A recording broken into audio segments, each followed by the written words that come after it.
할렐루야. 우리 옆에 성도를 축복합시다. 하나님이 당신을 통해서 하나님이 하실 일을 기대합니다.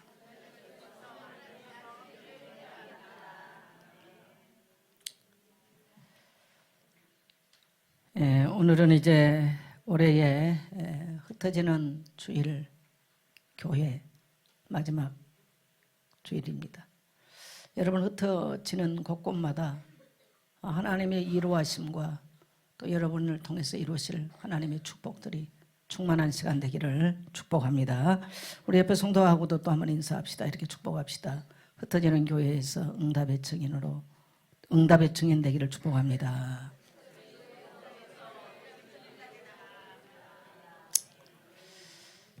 올해 우리 교회에 이제 우리가 기도하는 제목들이 회복을 넘어 부흥, 코로나라고 하는 시대의 큰 재앙을 저희들이 넘어왔는데 육신의 질병도 회복되어지고 또 삶도 회복되어지고 특별히 영적으로 회복을 넘어 부흥이 일어나기를 간절히 소망하는 그러한 해였습니다.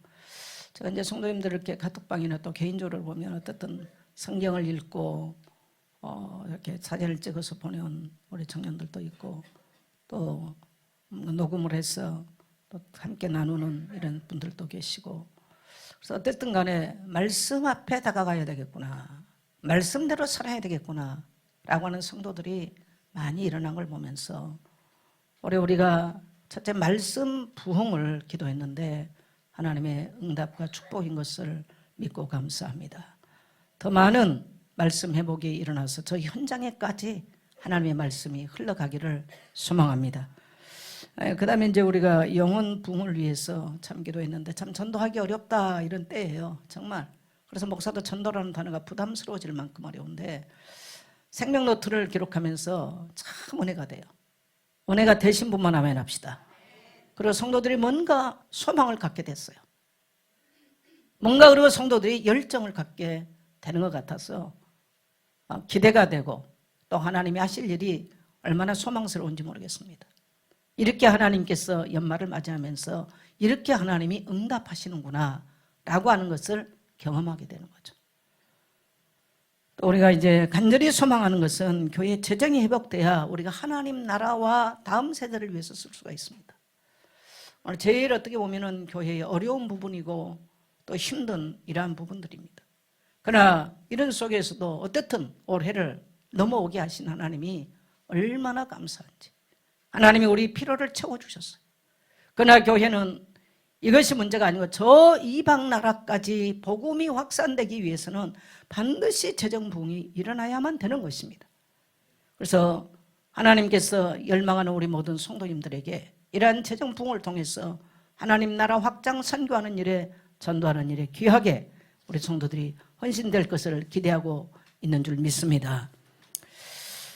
오늘 말씀의 제목은 기적은 언제 일어나는가? 기적 그러면 오늘 이 시대 사람들은 잘 믿지 않습니다. 또 어떻게 보면 필요로 하지 않아요. 그러나 저는 보면서 이 시대만큼 지금 기적이 절실하게 필요한 때도 없다라는 생각이 들죠. 지금 저 팔레스타인 지역에 해가 저무는 들녘에 수많은 큰 무리들이 광야에 모여 있었습니다. 이들은 3일 동안 먹지도 못하고 이제 먹을 것이 다 떨어진 상태에서 3일 동안 그 들녘에서 예수님의 설교를 듣느라고 배고픈 줄도 모르고 기진맥진하면서 예수님의 시선을 마주하면서 예수님의 눈빛을 바라보면서 예수님께 기대를 걸면서 예수님이 하실 일을 신뢰하면서 3일 동안 그 광야에 예수님과 함께 있었습니다. 3절을 보면 멀리서 온 사람도 있었다. 그들이 가다가 기진할 거다라고 하는 그 예수님의 암시를 볼 때 얼마나 그 들녘에 모인 사람들의 상태가 어려움에 직면했는가를 보여주고 있죠. 이때 예수님께서 누가 가지고 있는지를 모르지만은 작은 떡 5개와 작은 떡 7개와 물고기 2마리로 축사하시고 그 다음에 물고기에게는 축복하시고 제자들에게 나눠주고 제자들에게 또 제자들로 하여금 그 앉아있는 수많은 들녘에 있는 무리에게 나누라고 말씀하셨는데 거기 앉아있는 자들이 4,000명이었다라고 말하는데 이 4,000명이 먹고도 광주리에 7광주리를 거두는 놀라운 기적의 사건이 기록되고 있습니다. 6장에 보면 보리떡 5개와 물고기 2마리로 5,000명을 먹이고 12바구니에 걷는, 여러분 바구니와 광주리는 어마어마한 차이가 납니다. 광주리는 그야말로 바울이 다메섹에서 도망갈 때 타고 내려갔던 큰 소쿠리가 아니고 큰 거예요. 근데 오늘 여기는 광주리로 나와 있어요. 정말 신기한, 놀라운, 정말 많은 사람들이 기대할 만한 이러한 일들이 기록되어 있죠. 그러나 베세다 들녘에서 예수님이 5,000명에게 보리떡 5개와 물고기 2마리로 베푸른 것과 너무나 흡사해요. 그래서 저도 옛날에는 이걸 왜 똑같은 내용을 왜 떡 기록할까? 예수님 맨날 떡 떼가지고 기록 이렇게 부풀린 거 그걸 늘 성경은 기록하는가? 라고 생각을 했습니다. 성경을 자세히 보면 오늘 이 지역 자체가 틀려요. 오병이의 기적 사건은 베세다 들녘입니다. 그리고 대상은 유대인이었어요. 그리고 6월절입니다. 그런데 오늘 이 사건은 데가볼리 지역입니다. 오늘 데가볼리 그러면 5장에 거라사 지역에 귀신 들린 사람이 이제 데가볼리라는 10지방이라는 뜻이거든요. 데가볼리라고 하는 말은 거라사가 포함되어 있는 그 지방이에요. 그러니까 많은 사람들이 귀신 들리고 예수님의 주 활동 무대가 바로 여기예요. 늘 배 타고 왔다 갔다 건너갔다 왔다 갔다 하는 데가 지금 이 동네란 말이죠. 이만큼 어려운 지역입니다. 여기. 그래서 여기에서 예수님께서는 유대인을 대상으로 한 것이 아니고 이방인을 대상으로 지역도 데가볼리 이방인이 사는 지역에서 예수님은 오늘 이 칠병이의 기적을 베푸셨습니다. 예수님의 손에 떡이 들려졌을 때에는 놀라운 기적들이 일어나는 거예요. 만일에 우리의 인생이 예수님의 손에 들려진다면 우리 인생 또한 이런 놀라운 역사가 기적이 오늘 동일하게 우리 시대에도 일어나게 되는 줄 믿습니다. 자, 그러면 기적은 언제 일어났는가? 언제 일어났는가? 자, 우리 1절로 3절에 같이 읽겠습니다. 시작. 그 무렵에 또 큰 무리가 있어 먹을 것이 없는지라 예수께서 제자들을 불러 이르시되 내가 무리를 불쌍히 여기노라. 그들이 나와 함께 있은지 이미 사흘이 지났으나 먹을 것이 없도다. 만일 내가 그들을 굶겨 집으로 보내면 길에서 기진하리라. 그 중에는 멀리서 온 사람들도 있느니라. 예, 보니까 여기에서 지금 멀리서부터 시작해서 예수님이 데가볼리에 오셨대. 전에 그 귀신 들린 자를 쫓아내셨던 그분이 이 땅에 오셨대. 이 소문이 많이 퍼졌겠죠. 그러니까 사람들이 그 예수님의 소문을 들었던 사람들은 그 예수님이 어디 있어? 저 광야에 계시대. 모여들었던 거예요. 귀신에 잡힌 사람을 놓아준 것처럼 거기 모였던 사람들은 각양각색의 문제를 갖고 있었을 것입니다. 어떤 사람은 경제의 문제로, 어떤 사람은 가난의 문제로, 어떤 사람은 인생의 여러 가지 누구한테 말할 수 없는 고통과 아픔의 다양한 문제를 가진 자들이 그 예수님이 계셨던 들녘 그 광야에 수많은 무리가 나왔어요. 숫자에 장정만 4,000명이라 말하는 여자와 노인들을 포함하면 거기도 몇천 명, 몇만 명이 될 수 있는 이런 얘기죠. 그래가지고 이 사람들이 예수님이 설교를 하시는데 3일 동안 해버린 거예요. 나는 예수님이 얼마나 체력이 좋으신지. 사실 이게 저도 젊은 날 이렇게 설교할 때 엄청나게 지금도 사람들이 보셔보고 에너지 없다고 말하는데 사실 굉장히 힘들거든요. 이게 해보면 체력적으로. 3일을 예수님이 설교를 하신 거예요. 3일을 그 들녘에 사람들이 모여 있는 거예요. 아마 자리 안 바뀌려고, 예수님이 가까이 자리 안 바뀌려고 화장실도 안 갔었는지도 몰라요.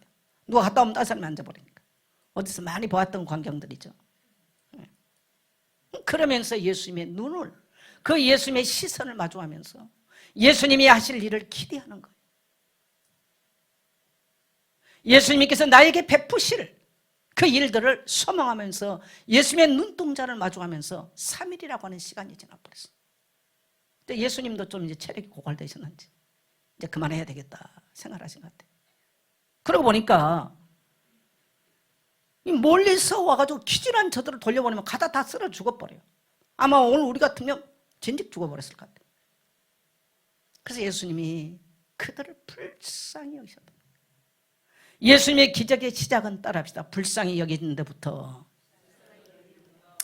그래서 이것을 요한복음 6장에서는 똑같은 뭡니까 그 500의 기적을 베푸실 때 목자 없는 양과 같다. 그러니까 예수님은 자신을 뭘로 생각했냐면 목자로 생각했어요. 저들의 육신의 문제 때문에 갈급해서 나온 것처럼 보지만 실상은 영혼의 목자가 없으므로 안 만나야 될 사람, 찾아가지 아니할고 정말 시간 낭비를 엉뚱한 데서 하고 세월 낭비를 하고 질병과 가난과 이 땅의 인생의 문제를 걸머치고 있는 저들이 얼마나 불쌍히 여겼던지. 아마 그들이 요구했던 것은 어쩌면 병 좀 고쳐주세요. 어쩌면 나의 가난의 문제 좀 해결해 주세요. 나의 경제의 문제 좀 해결해 주세요. 라고 하는 단순한 갈망일지 몰라요. 그러나 예수님의 눈에 비쳤던 그들은 목자 없는 양과 같이 유리방황한 그들의 영혼의 문제를 봐보면서 예수님이 불쌍히 여기셨다. 이게 언어적으로 보니까 애간장이 끓었다는 이야기예요. 그 인생의 문제는 여러분 예수님이 아니면 해결할 수 없는 문제예요. 그래서 그들은 3일 동안 굶은지도 시간이 가는지도 모르고 배고픈지도 모르고 예수님의 눈동자의 시선을 고정하며 예수님이 하실 일을 기대하며 예수님께서 행하실 일들의 소망을 두면서 그 들녘에서 함께 보낸 시간들입니다. 그래서 예수님은 그들을 불쌍히 여기셨어요. 마가복음 10장에 보면 예수님이 여리고성을 지나갈 때에 그 성에 나면서부터 소경된 자 바디메오, 예수님이 지나간다는 말씀을 듣고 다윗의 자손 예수여 나를 불쌍히 여기소서. 다윗의 자손 예수여 나를 불쌍히 여기소서. 예수님이 가던 길을 멈춰서고 내가 무엇 해주기를 원하느냐. 주여 내가 포기를 원하나이다. 우리가 앞에 7장에서 봤던 수로보네게 여자가 예수님께 나와서 내 딸이 귀신 들렸나이다. 불쌍히 여기달라고. 예수님은 그 여인을 불쌍히 여기시고 네 믿음이 네 딸을 낫겠다고 돌려보내면서 평안히 가라고 말씀합니다. 예수님께서 불쌍히 여기셨던 사람마다, 불쌍히 여김을 받았던 사람마다 그 어떤 인생의 문제에서도 기적의 역사를 경험하게 되는 줄 믿습니다.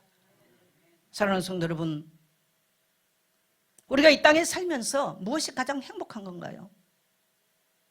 나의 인생의 주인 되신 하나님께서 나를 불쌍히 여긴다면 우리는 수많은 죄악을 범했어요. 수많은 허물 가운데 살아왔어요. 수많은 잘못이 있었어요. 우리는 신앙생활하면서 나는 의롭다고 나는 아니라고 우리를 얼마나 거짓 이 포장을 하면서 우리는 신앙생활 잘한 것처럼 때로는 남을 가르치게 하지만 실상은 죄와 허물 때문에 우리는 하나님의 공률하심과 하나님의 자비하심과 하나님의 불쌍히 여기심을 받지 않으면 할 수도 살 수 없는 이러한 존재들입니다. 예수님은 불쌍히 여겨달라고 예수님께 나왔던 자들의 그 열망과 그 소망을 단 한 번도 저버리지 않았어요. 여러분, 예수 믿는다고 다 기도 응답받지 않아요. 예수 믿는다고 다 질병 고침받지 않습니다. 예수 믿는다고 다 하나님의 기적을 경험하지 않아요. 하나님께서 불쌍히 여기실 때, 이것을 다른 말로 말하면 가난한 심령이죠. 마태복음 5장에서는 심령이 가난한 자는 복이 있나니 천국이 저희 것이며. 오늘 여러분, 주님이 나를 불쌍히 여겨달라고 주님의 눈동자를 마주보게 되시기를 주의 이름으로 축복합니다. 주님이 나를 불쌍히 여기시면, 주님의 긍휼하심을 받게 되면 우리는 이 세상에서 경험할 수 없는 놀라운 하나님의 이루하심과 하나님의 축복을 누리게 되는 줄 믿습니다. 기적은, 우리의 인생의 기적은, 우리의 인생의 변화는 주님이 나를 불쌍히 여기실 때부터 나타나기 시작하는 거예요. 죄인 된 나를, 죄 때문에 우리는 죽어야 되잖아요.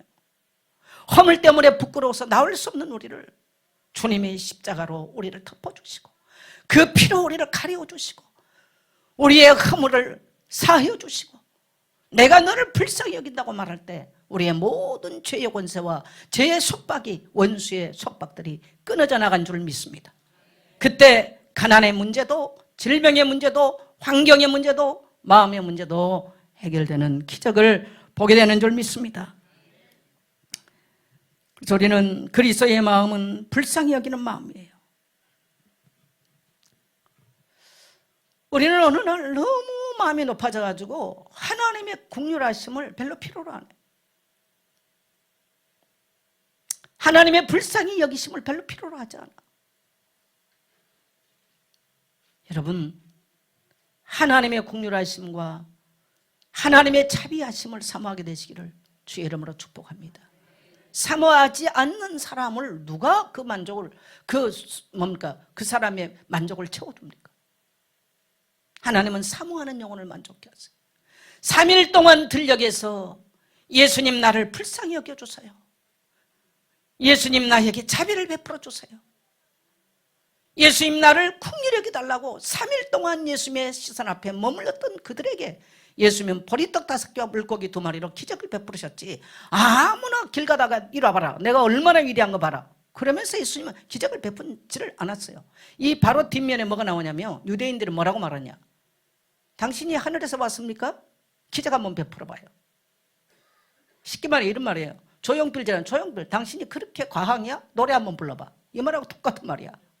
뭐 이 비유가 물론 뭐 수준이 안 맞는 비유가 있겠지만 조용필이라 부르겠어요? 아니 조용필 이렇게 지나갔다 칩시다. 근데 누가 당신이 조용필이야? 당신이 과학이라며? 한번 불러봐.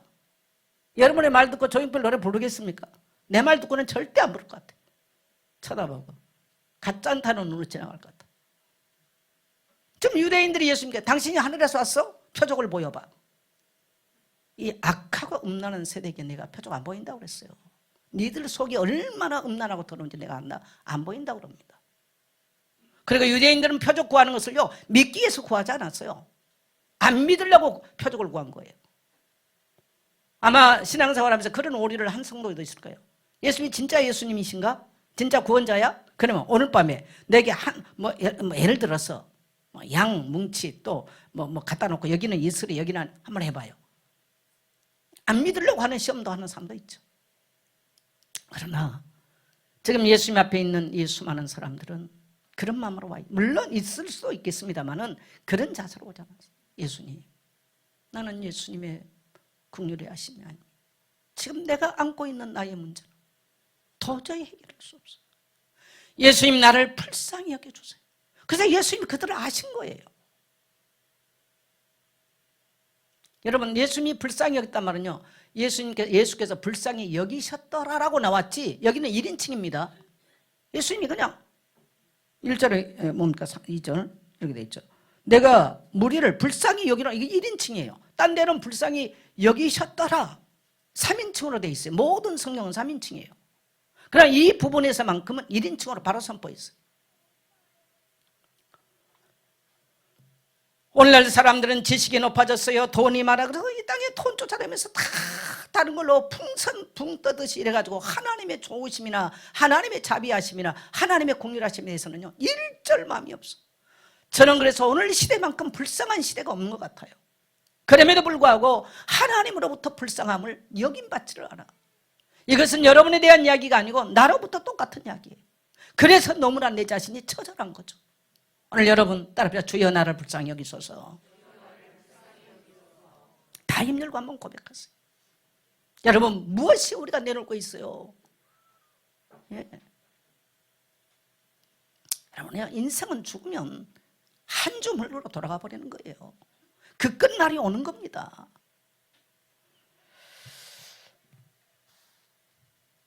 그래서 예수님은 빈들에 모였던 유대인들도 저 종교인들도 불쌍히 여기셨어요. 또 저 이방인, 오늘 이 대가벌리 지역은 이방인들이에요. 저 이방인들도 불쌍히 여기셨어요. 이것이 그리스도의 마음이고 아버지의 마음이고 목자의 마음이죠. 그래서 여러분 이제 나이를 먹어보니까 모든 사람이 불쌍하더만요. 잘났다고 까불대도 그 사람 인생 뭐 뻔하잖아요. 뭐 70대서 뭐 돈 있다고 자랑해봤자 기껏 해봤자 30년 자랑하다 끝날 건데 불쌍한 인생이죠. 다 불쌍해. 그래서 보니까 뭐 힘 자랑하고 뭐 근육 자랑해봤자 여러분 태우기만 힘들 거예요. 그거 인생이요 다 불쌍한 거예요. 뭐 노래 잘한다고 목 빼고 뭐 회사도 영원하지 않잖아요. 모든 사람이 불쌍한 거예요. 그래서 인생이 제 가운데 출생하여 제 가운데 살아가는 인생이요 모두가 불쌍한 인생들이에요. 그래서 우리가 그리스도인이 맞다면 우리가 가는 곳에 하나님의 자비와 하나님의 긍휼하심이 흘러가기를 축복합니다. 이것이 그리스도의 마음이죠. 자, 하나님은 그때의 놀라운 기적을 그리고 우리의 열망을 주님은 저버리지 않았어요. 3일 동안 먹지도 자지도 않고 예수님의 설교를 들었던 그들에게 주님은 보리떡 5개, 보리떡 7개와 물고기 2마리로 그들의 배불리 먹여서 보냈었습니다. 여러분, 예수님의 기적을 보고 배불렀다. 또 다음에 가서 예수님이 기적 베풀 때 그 자리에 가야지. 그랬을까요? 나는 아니었을 거라고 봅니다. 그렇지. 예수님은 나의 모든 피로를 채워줄 수 있는 분이야. 나는 그들의 믿음의 상태가 바뀌었을 거라고 생각해요. 그래서 단순하게 인생의 질병이나 가난의 문제를 해결하는 해결사적인 예수님이 아니고요, 만왕의 왕이요 만주의 주가 되시고 모든 인류의 구속자 되신 그리스도를 믿는 믿음으로 그들의 삶이 탈바꿈됐을 것이다. 여러분, 우리가 주님께 소망을 두고 주님을 신뢰하고 오늘 주가 일하신다. 제가 한 주간 내내 들었던 찬양이었어요. 아침마다 제가 들었던 찬양인데 그분을 신뢰하며 걸을 때 주가 일하신다. 그리고 보니까 이 배경이 이 뭡니까 500년 기적 사건 배경을 가지고 있어요. 3일 동안 그 들녘에서 예수님께 소망을 두고 기대하면서 예수님이 하신 그 말씀을 들으면서 예수님께 소망을 뒀던 그들의 기대를 저버리지 않았어요. 그들은 모두가 그 들녘을 떠날 때는 기쁨이 충만하고 소망이 충만하고 세상을 살아갈 힘과 용기를 얻고 떠나가는 줄 믿습니다. 오늘 여러분, 이 예배 자리에 오신 여러분, 주님을 소망하십시오. 그래서 여러분이 이 예배 자리를 나갈 때는 주님이 주신 힘과 위로와 소망이, 여러분의 갈망이 채워지는 하나님의 은혜가 충만하게 되시기를 축복합니다.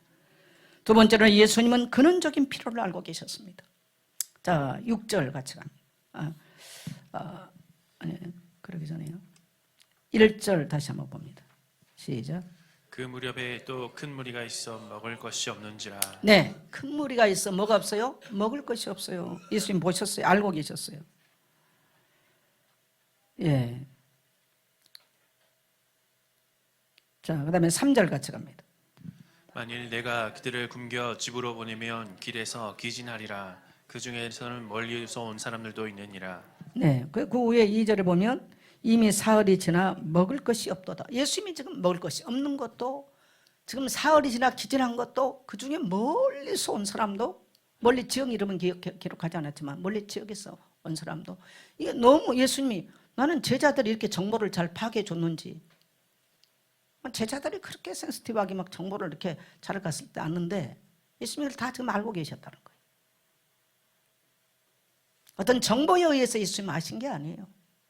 인생의 본질적 근원적 문제에 대한 예수님은 이미 정보를 알고 계셔요. 왜? 그분이 하나님이시니까. 그러면 인생의 여러분 본질적인 문제가 뭡니까?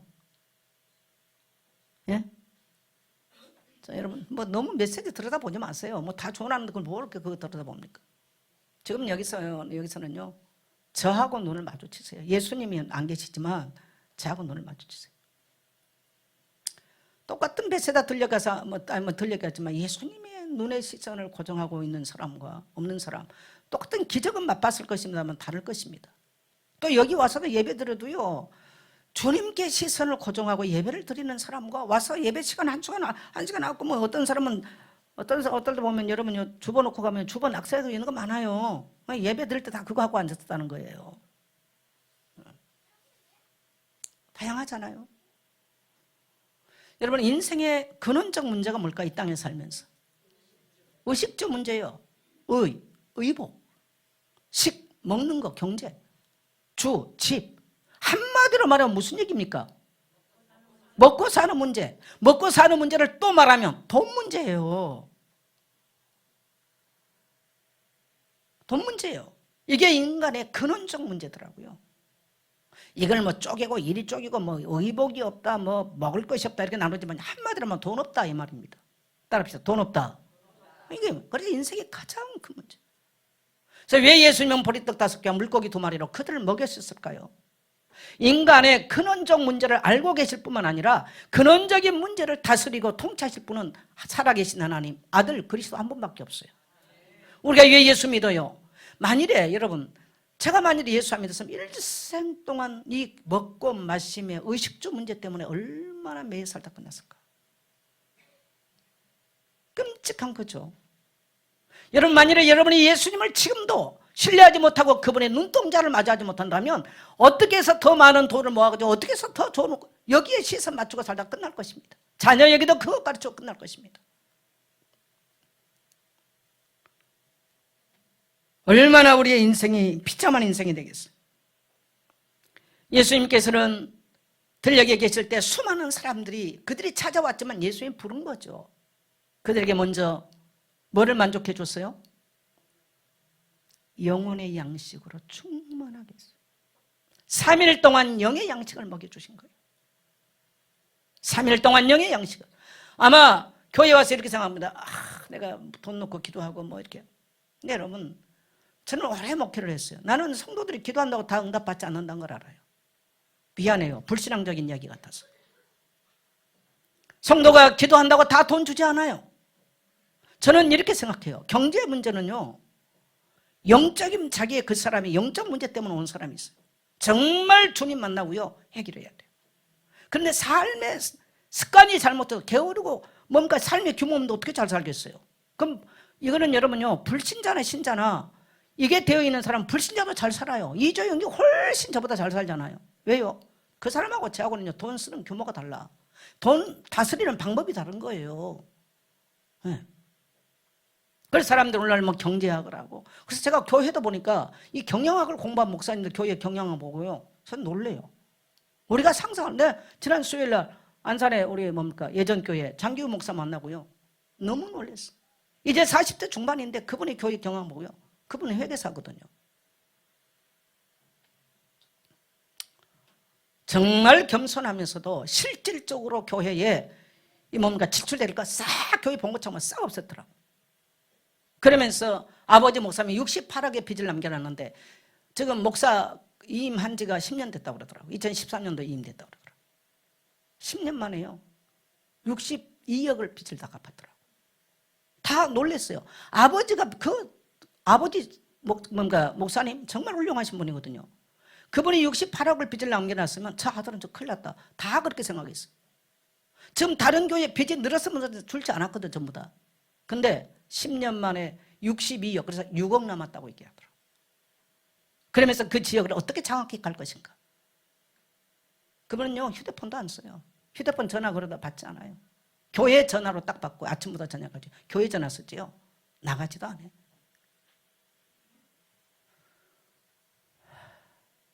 제가 후회하면 뭐 하겠어요. 70대는 제가 뭐 경영학을 공부하러 하겠습니까?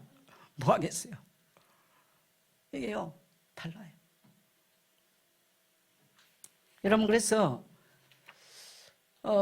그러나 근본적으로 우리 주님은 이 땅의 사람들이 가난하게 신자든 불신자든 스님도 가난하게 사는 거 하나님은 원치 않을 겁니다. 스님이 배고파 죽는 거 우리가 모른 척하고 지나간 거 하나님은 원치 않아요. 스님이 인도군 사거리에 굶어서 쓰러 죽는다. 그거 우리 책임이에요. 맞아요. 네. 근데 주님은 우리의 의식주 문제를 기본적으로 너무나 잘 알고 있다는 거예요. 그래서 아버지의 이 마음은 우리의 의식주 문제를 치유해 주시고 회복시켜 주시고 채워주기를 원하신 것이 아버지의 마음입니다. 근데 조건이 먼저 전제 조건이 있어요. 뭐부터 채워라? 영의 양식부터 채우라는 겁니다. 여러분 하나님의 말씀을 들으면 우리의 영적 규모가 생겨요. 육신적인 규모도 생겨요. 다른 거예요. 그래서 나는 우리 젊은이들에게 꼭 말하고 싶어요. 지금 다 살기 어렵다, 직장 문제로 다 고민되고 염려되는 시대, 참 어려운 시대예요. 고민하고 염려하기 전에 여러분 돈 몇 푼에 여러분의 시간을 팔지 말고요, 주께 나와 생명의 양식을 배우려게 되시기를 주의 이름으로 축복합니다. 그래서 영적으로 힘을 얻게 되어지고 기도하기 시작한다면 내가 생각할 수 없는 길을, 내가 알지 못한 인생의 문들을 하나님이 여실 줄 믿습니다. 지혜도 하나님 주셔도 공부도 잘할 수 있어요. 그래서 회계사도 떼고 경영학도 공부하면서요, 지혜가 넓어지고 삶이 넓어지면서요, 돈을 줘도 또 자기 이것이 지금 젊을 때인지 늙을 때인지 알고 살아갈 수 있는 하나님이 힘과 지혜를 주시는 줄 믿습니다. 여러분, 우리 하나님은, 제가 목회를 하면서 보니까 하나님은 지금까지 우리 필요를 채워주셨어요. 저도 부모로부터 받은 거 하나도 없이 살아왔잖아요. 우리 성도님들 알다시피 제게 뭐 이렇게 뭐 어떤 사람들은 뭐 장로님들이 뭐 얼마나 어떻게 한다, 뭐 우리 교회는 그런 분이 없어. 희한하게 내가 돈 빌려줬으면 빌려줬지 그런 게. 그래서 저는 엄청 복을 받은 사람이더라. 할렐루야. 네. 근데요, 하나님이 채우세요.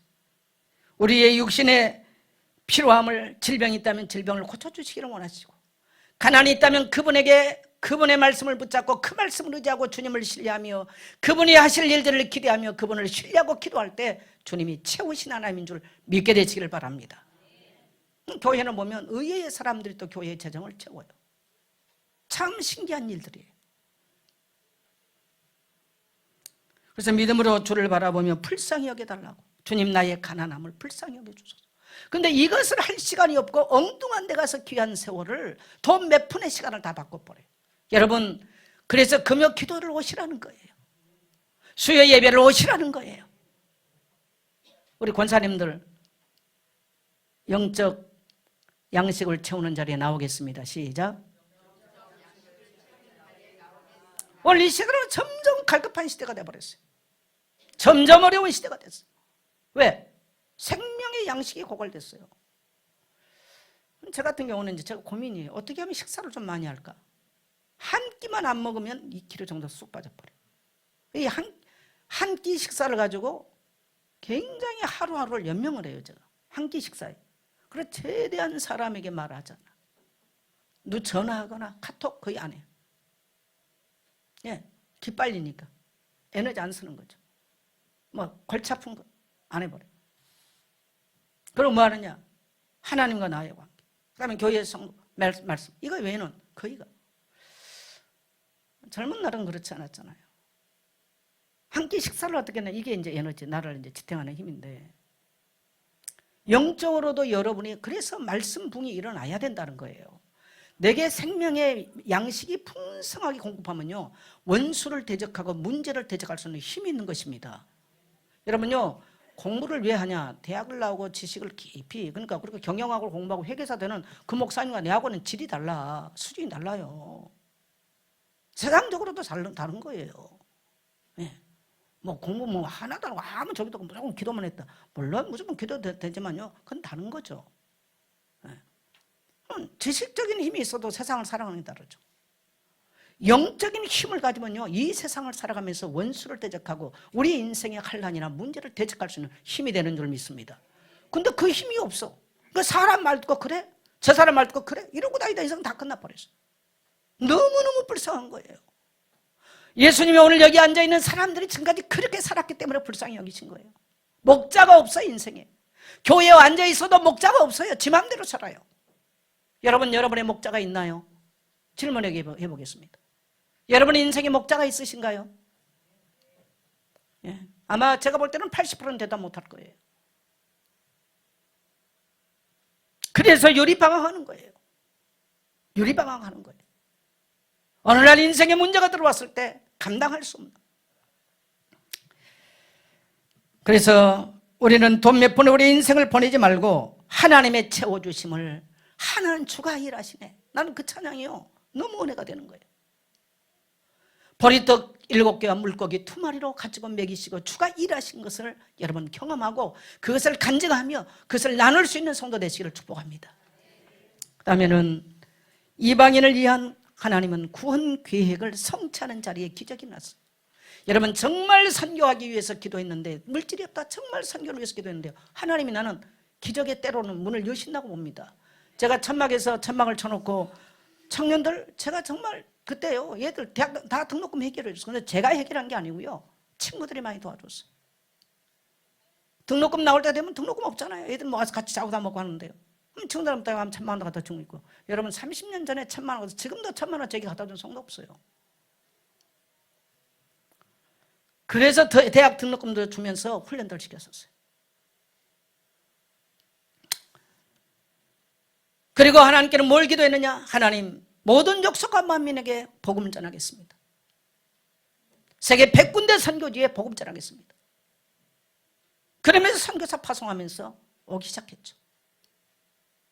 어느 날 돈 의지하기 시작하고 재정 바라보기 시작하면 일을 못하는 거예요. 나는 재정하는 분들도 믿음의 하나님의 복을 받게 되시기를 축복합니다. 여러분, 오늘 여러분에게요, 이 은혜가 있게 되시기를 축복합니다. 기적 언제 일어납니까? 하나님의 계획, 이방인을 향한, 저 이방인 데가빌로 지역에 우상 숭배하고 귀신 섬기고 이방 문화 가운데 살던 저들이 수천 명이 왔는데 예수님이 기적 행하겠어요? 안 행하겠어요? 행해요. 오늘 똑같아요. 근데 선교지 같은 데서는요, 많은 지금도 기적들 많이 일어나요. 하나님 앞에는 기적이 일상이에요, 사실은. 우리가 안 믿으니까 그렇죠.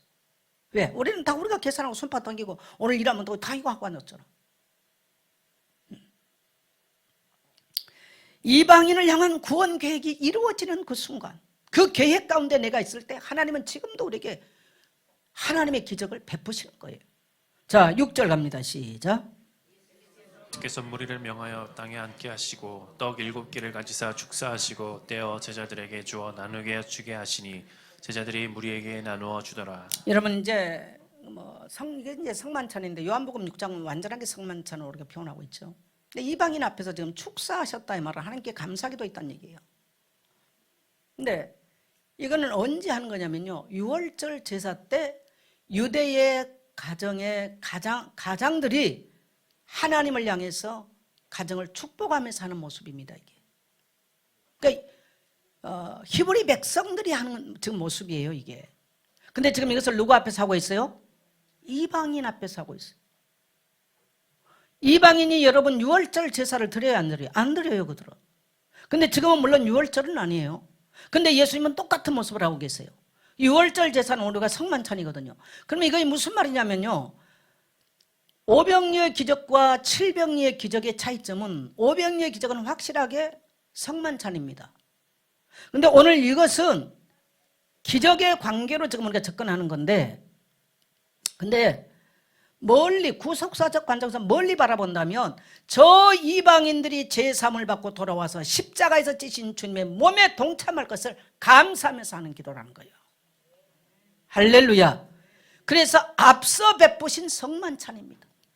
저들이 제3을 받고 이 성만찬에 초대되어 제3 받고 구원받을 그 기쁨을 가지고 그 감사를 지금 하나님께 올려드린 줄 믿습니다. 그래서 예수님은 지금 뭐하고 계십니까? 전도 선교하고 계신 거예요. 선교하고 계신 거예요. 그 자리에 기적이 일어났어요.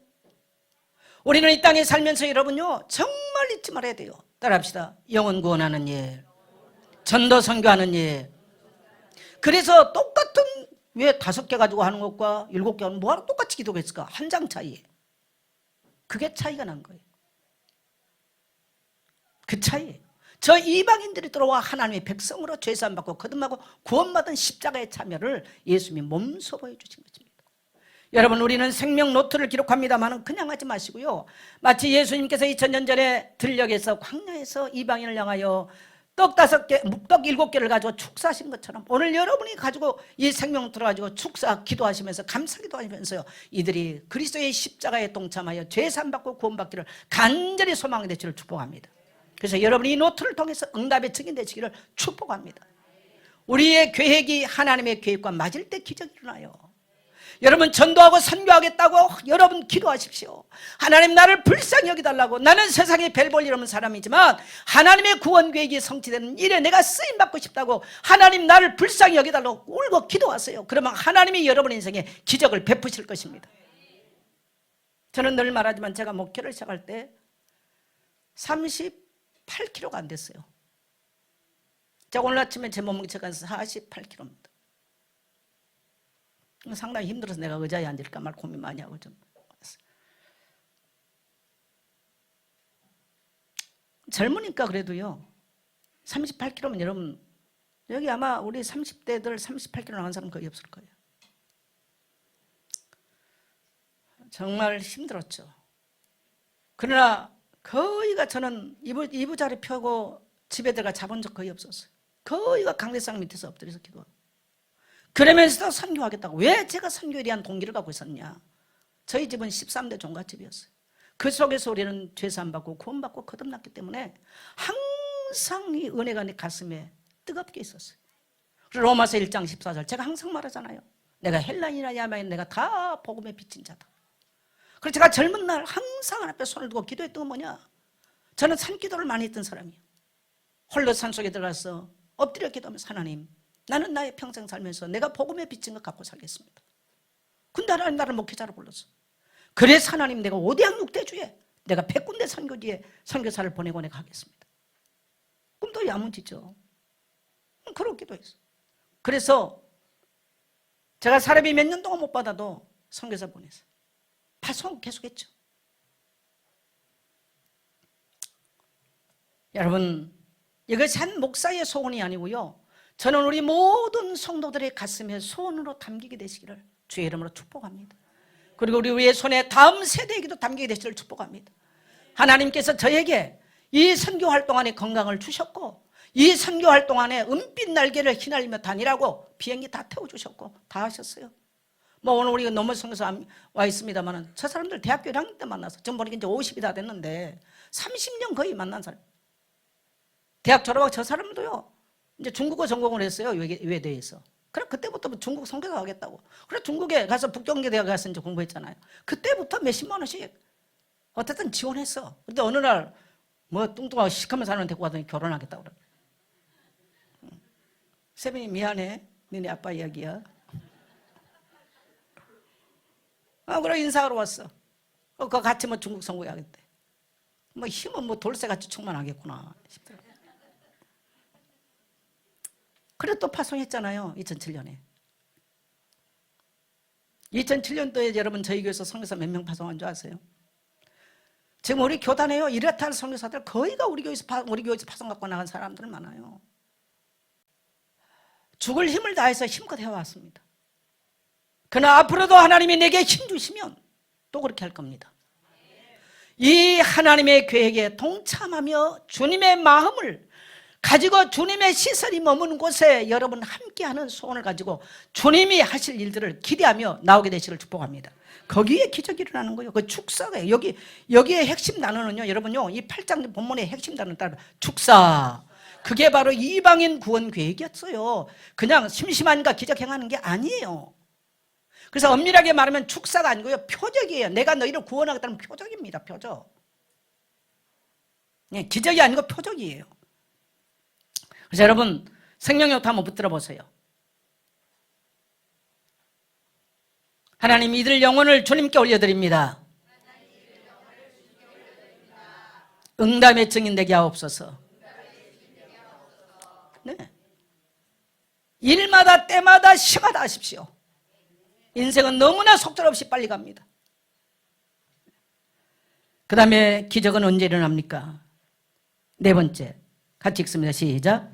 기적은 나눌 때 일어난다. 네, 기적은 나눌 때 하나님의 구원 계획이 머무를 때 일어나고 불쌍히 여기실 때 일어나고 나눌 때 일어나는 거예요. 내 인생에 하나님의 구원 계획이 상관이 없는데 무슨 기적이 일어납니까? 예. 나는 그래서 예수 믿는 성도들이 하나님의 계획과 아무 상관없이 살아가는 거 너무너무 안타까워요. 너무너무 안타까워. 여러분 이 땅에 천년만년 살면 뭐 하겠어요? 그거 의미 없어요.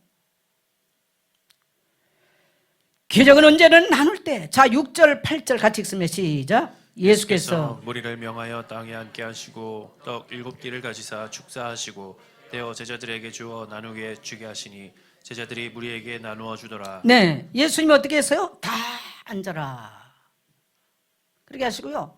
떡 5개와 물고기 7개와 물고기 2마리로요 다 축사를 하셔. 근데 같이 안 하셨어요. 여러분요, 오병이어 기적대는요, 두 개를 같이 하시거든요. 근데 오늘 이 이방인 앞에 사는 거는 따로 합니다. 하나는 축사였고, 축사는 여러분 성만찬의 모습이에요. 그리고 하나는 물고기는 뭐예요? 축복을 하십니다. 다른 이야기예요. 이거 뭐 여기까지 제가 설명은 다 안 하겠습니다. 예. 그래서 예수님이 이제 나눠주기 시작하는 거예요. 그리고 제자들에게 나눠도 이 제자들이 들고 와서 나누는데 나눠도 동의하지 않아. 할렐루야. 이게 여러분 우리 그리스도인의 삶의 모습이라는 거예요. 우리의 능력으로부터가 아니에요. 그리스도의 능력으로부터예요. 하나님의 창조적 능력으로부터 우리에게 공급하사 세상에 흘러가게 하는 줄 믿습니다. 여러분, 그래서 우리 그리스도인들은요, 인색하게 살면 안 돼요. 하나님은 온 세상에 저 스님이 굶어 죽어도 우리가 먹이도록 원하신 줄 믿습니다. 자꾸 우리는 스님 우상숭배들, 그럼 우상숭배하는 거 때려 죽여야 됩니까? 그런 사고를 가지면 안 돼요. 따라합시다. 불쌍히 여기자. 너무 우리 복음주의자들은요, 너무 극단적 생각을 해요. 스님하고 얘기하면 안 됩니까? 아니, 수녀님들하고 얘기하면 안 돼요? 왜 이걸 이렇게 자꾸 나누는지. 제게는 친한 스님들이 몇 분 계세요. 한 분은 지금 노마에 가서 계시는데요, 몇 년이면 휴가를 받아서 와요. 반드시 내게 찾아와요. 수녀님들끼리 못한 이야기 저하고 많이 해요. 늘 안부 물어요. 그런 희한한 여러분요, 제발 어디 가서 편가르기 하지 마세요. 우리는 나라를 위해서 이 편가른 거 정말 기도해야 돼요. 여러분, 나누는 것은 성령의 역사가 아니란 걸 아셔야 돼요. 예수님은 유대인에게도 똑같이 불쌍히 여기시고 저 이방인에게도 대가벌레 지역에도 똑같이 예수님은 불쌍히 여기시면서 기적을 베푸시고 이방인은 구원의 자리로 돌아오도록 성만찬을 행하신 줄 믿습니다. 제가 성만찬행은 조금 비약입니다. 여기 성만찬 단어 안 써 있으니까. 그러나 성경 해석학적 측면에서 구속학적 측면에서 제가 해석을 그렇게 하는 거예요. 그래서 여러분요, 우리는 나눠야 돼요. 따라합시다. 나눕시다. 전 천막에 살면서요, 그대로 나눴어. 제가 천막에서 목회할 때 많은 신학생이 저를 찾아왔어요. 어떨 때는 우리 그때 교회가 이게 뭔가 바닥이었잖아요. 새벽에 새벽기도를 나가보면요, 지방에서 올라온 신학생들이 밤에 지방에 이제 교회 가서 사역하고 밤에 기차 타고 주일 저녁 때 기차 타고 새벽에 이제 신학교 가기 위해서 이제 와가지고 새벽 예배 되면 어디 갈 데 없으니까 우리 교회 왔고요, 나가보면요 교회 자고 있어. 신발들이 그때 뭐 제대로 있겠어요. 그러면 성도들 혹시 신발에 사시나고 뭐 상품권 이런 거 주면 모아놨다가요, 전부 다 하나씩 주고 아침에 밥해서 먹여서 학교 가게. 그런 사람들 중에 지금 보니까 한국에서 대단하게 활동하는 사람도 지금 있어요. 가끔 제게 연락 오는데 제가 연락을 잘 안 하죠. 많아요. 여러분, 나누셔야 돼요. 나눌 때 기적이 일어납니다. 모자랄수록 나누십시오. 네, 여러분, 코로나가 왔을 때 우리 교회 그 해에 첫 추수감사 성금 전체 교회에 아이들 있는 사람, 노인들에게 다 베풀었잖아요. 다 나눴잖아요. 그 다음에 예수님의 나누는 방법은요, 예수님이 나누시고 제자들은 나누게 만들었어요. 그 다음에요, 두 번째 갑니다. 시작. 먹이시고 흩어보내셨다. 여러분, 사람은 이상해요. 많은 사람을 자기 주변으로 끌어모으고 싶은 게요, 사람의 욕구와 야망이에요. 근데 예수님의 방법은요, 채워주셨어, 말씀으로. 그리고 먹을 것을 채워주셨어. 그리고 뭡니까? 흩어보내셨더라. 우리 9절 같이 갑니다. 시작. 사람은 약 4,000명이었더라. 예수께서 그들을 흩어보내시고. 네, 흩어보내셨어요. 그래서 예수님 부리시고 채워주시고, 예수님이 부리셨을 때는 언제든지 채워주셨어요. 여러분, 세상에 별 볼 일 없는 저와 여러분 부르신 건 예수님이 채워주시기 위해서. 따라합시다. 주님이 날 부르신 것은 채워주시기 위해서, 그리고 또 흩어보내라고 그래요. 없는 우리를 통해서. 이것이 예수님의 방법입니다. 여러분, 고여있는 데는 기적이 없습니다. 예. 말씀을 배부르고 먹었으면 또 나눌 것을 향해서 가야 되는 것입니다. 예. 말씀의 떡을 나눌 것을 위해서 오늘도 흩어지십시오. 예. 그래서 오늘은 흩어지는 교회인 것입니다. 자, 세 번째, 예수님의 관심은 흩어지는 데 예수님의 관심이 있습니다. 물질도 흩어지고 나로부터 시작해서 흩어지고요. 예수님의 관심은 나눠주는 데 있어요. 그리고 그래서 복음은 끝없이 흩어져 가는 것이 바로 복음입니다. 이것이 바로 전도와 선교인 것입니다. 오늘 여러분 이 은혜가 여러분에게 있게 되시기를 축복합니다. 자, 결론 같이 읽습니다. 시작. 생명노트에 생명을 나눌 자를 기록하라. 목장에서는 함께 포럼하고 함께 기도하라. 그들의 현장으로 흩어져 가라. 많은 열매로 응답의 기적을 보게 될 것이다. 아멘.